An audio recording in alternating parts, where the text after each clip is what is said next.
This is my George A. Romero collection, the zombie man himself, who created the walking zombie genre. And of course, the first film he ever directed was the classic Night of the Living Dead. Pushed the envelopes with gore at the time, really, and what I love about George Romero's films is they always have a deeper meaning underneath the basic horror on the screen, and this is just amazing. I mean, filmed in black and white, and to be honest, I really can't imagine it in color. I tried watching the colorized version; it just ruined the film. The black and white photography is masterful, considering this was a no-budget film.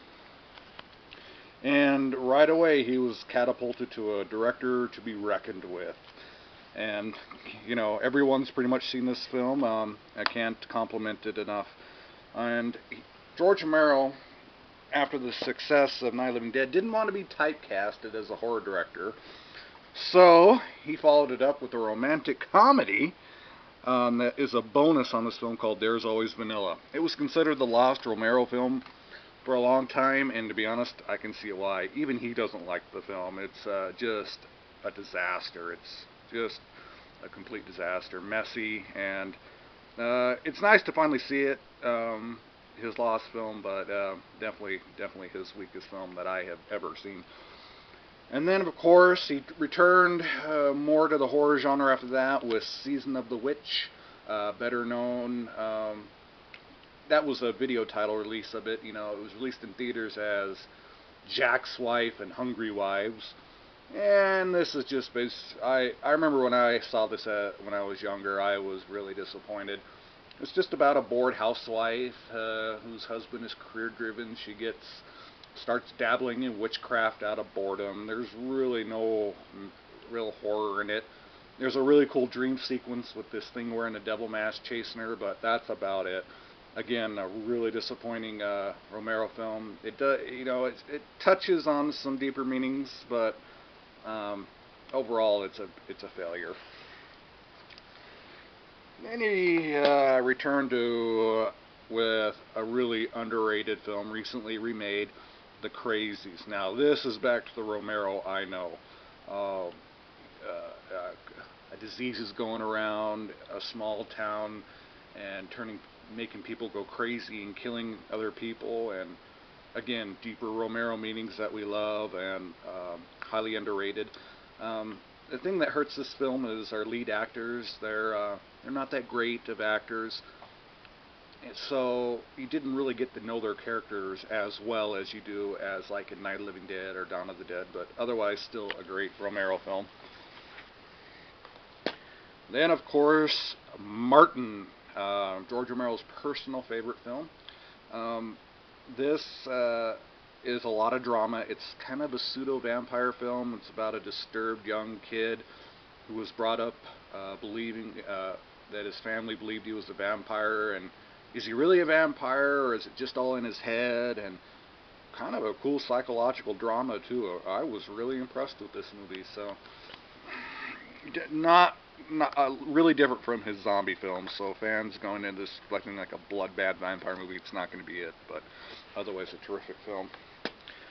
And then, of course, his sequel to Night of the Living Dead, Dawn of the Dead. And I first saw this when I was, I think, in 5th grade. And I absolutely loved it. Yes, no 5th grader should be watching this. I just had parents that were cool and knew I could handle it. And this is, even to this day, my all-time favorite horror film. I love the characters, I love the setting, I love Romero's deeper meanings on commercialism. I just can't recommend this movie enough. I love it so much, and it's not only my all-time favorite zombie movie, but my all-time favorite horror movie of all time. And actually, if you're wondering, oh, if it's his favorite movie, why the hell doesn't he own the 4-disc Ultimate Edition? Well, I did, actually. But in my college days, someone ended up stealing it. I just haven't got around to buying it. But to be honest, this is the theatrical cut, and the theatrical cut, in my opinion, is by far the best. And it's the cut that Romero intended anyway. So then he followed up with a movie called Night Riders, which I haven't got on DVD yet. But then after that, he teamed up with Stephen King to bring Creepshow, and this cover artwork, this poster artwork, has haunted me since I was a little kid and we went into video stores. I always thought that was so creepy. And it's inspired by the EC comics like Tales from the Crypt, and it's an anthology horror film, and in my opinion, the perfect anthology horror film. It gets the comic book style perfectly, great scary stories, a wonderful, wonderful film, followed by a really disappointing sequel that Romero himself produced, and then an unofficial sequel just recently, Creepshow 3, which is so bad that it deserves to be shot to the moon and completely forgot about.